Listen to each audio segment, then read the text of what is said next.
इस वीडियो में हम बात करेंगे अबाउट सोरियासिस। सोरियासिस जो होता है एक टी सेल मीडिएटेड डिजीज़ है। टी सेल मीडिएटेड डिजीज़ है और इसमें क्या होता है कि केराटिनोसाइट हाइपर प्रोलिफरेशन होती है। केराटिनोसाइट्स की हाइपर प्रोलिफरेशन होती है। केराटिनोसाइट्स की हाइपर प्रोलिफरेशन के साथ वहाँ पर इन्फ्लेमेशन होती है और इन्फ्लेमेशन के साथ साथ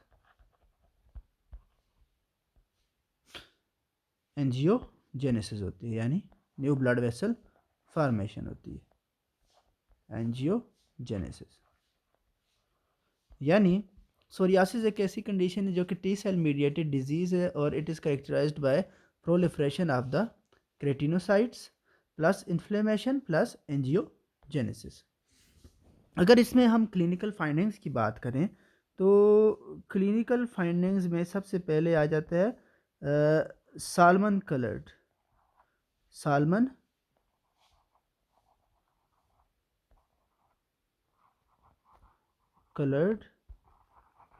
रैश।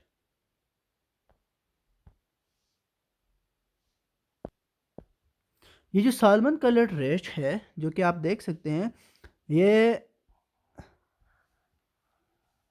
एक तो एक्सटेंसर सरफेस पे है, एक्सटेंसर सरफेसेस, और दूसरी बात यह है कि ये एरेथमेटस प्लाक्स हैं जिनको कवर किया होता है सिल्वर कलर्ड स्केल्स ने, सिल्वर कलर्ड स्केल्स ने।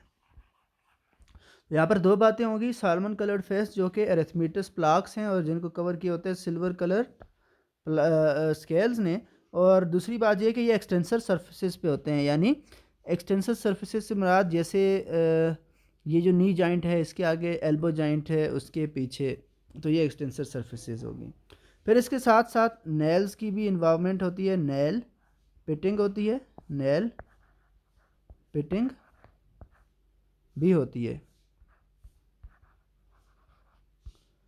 फिर उसके बाद आ जाते हैं और क्लिनिकल फीचर्स जिनमें कोबरनाइजेशन एक हम टर्म यूज़ करते हैं, कोबरनाइजेशन।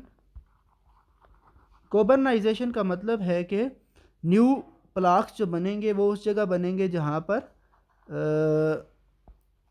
रिपीटेड ट्रामा होगा, रिपीटेड ट्रामा वाली साइट्स पे बनेंगे प्लाक्स। फिर नेक्स्ट जो है वो ऑस्पिट्स साइन। कोबरनाइजेशन के बाद नेक्स्ट जो है वो ऑस्पिट्स साइन। ऑस्पिट्स साइंस का मतलब ये है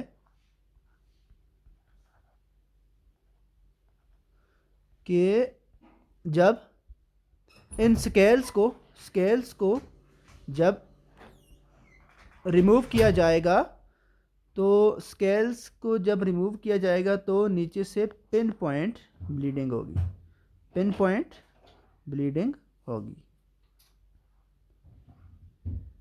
पिन पॉइंट ब्लीडिंग होगी फ्रॉम द प्लाक्स। और इसकी रीज़न क्या है, क्योंकि जो एपिडर्मिस होती है वो थिन होती है और नीचे पेपिला प्रेजेंट होते हैं। एपिडर्मिस थिन होती है और नीचे पेपिला प्रेजेंट होते हैं।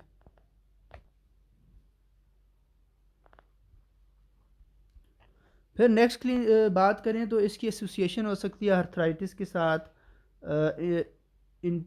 मायोपैथी के साथ, गैस्ट्रोपैथी के साथ, इंटीरोपैथी यानी, और एड्स के साथ इसकी एसोसिएशन हो सकती है। अब इसकी 4 मेन टाइप्स हैं जिनमें सबसे पहले आ जाती है फिक्स्ड और स्टेबल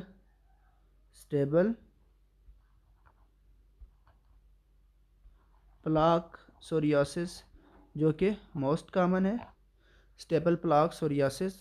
दूसरी जो टाइप है वो आ जाती है टीयर ड्रॉप लाइक सोरियासिस।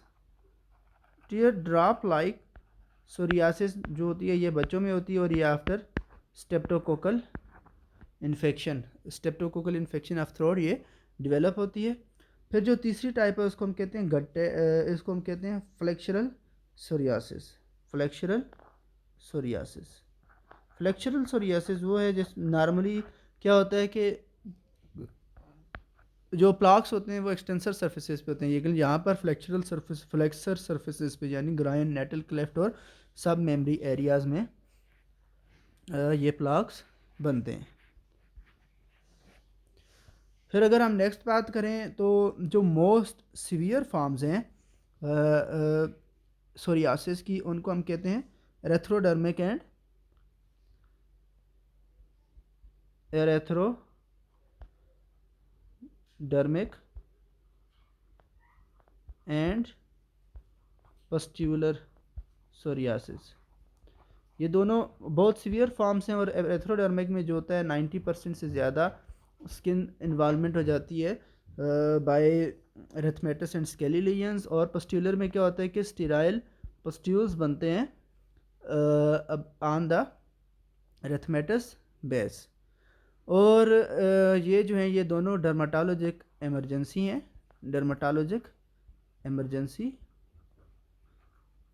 और इनके साथ साथ सर्कुलेटरी डिस्टर्बेंसेस भी होती हैं। अगर हम ट्रीटमेंट की बात करें तो ट्रीटमेंट में हम डिफरेंट एजेंट्स यूज़ कर सकते हैं। For example topical agents use कर सकते हैं, फोटोथेरापी कर सकते हैं, सिस्टेमिक एजेंट्स, बायोलॉजिक एजेंट्स, लेकिन हम दो मेन फोकस करते हैं दो रेजिमेंट्स पे, जिसको हम कहते हैं गोकर मैन रेजिमेंट, जिसमें हम टार प्लस अल्ट्रावायलेट भी यूज़ करते हैं, जबकि दूसरा रेजिमेंट है इंग्राम रेजिमेंट, जिसमें हम डायथ्रानोल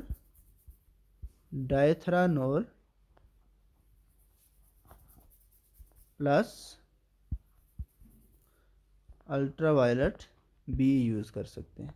इसके अलावा हम रेटिनाइड यानी एसिट्रेटिन यूज़ कर सकते हैं, मेथोट्रेक्सेट, और हम बायोलॉजिक एजेंट्स लाइक इन्फ्लिक्सिमैब वगैरह हम यूज़ कर सकते हैं।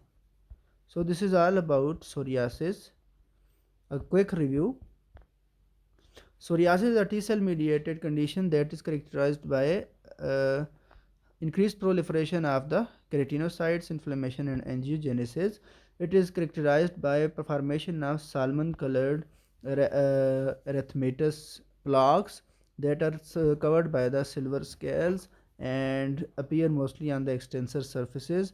There is nail pitting in 30% of cases, while covernization, that is formation of new plaques on the sites where there is repeated trauma, and auspicious signs are also seen, that is scales are when removed, then pinpoint bleeding occurs due to thin epidermis above the dermal papilla.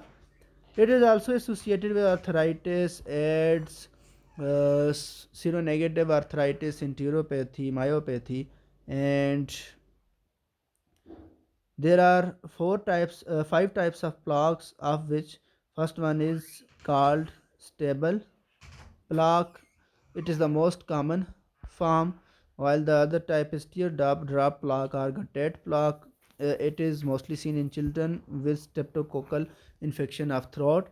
Then next is flexural plaque, that is seen on the flexor surfaces, especially the groin.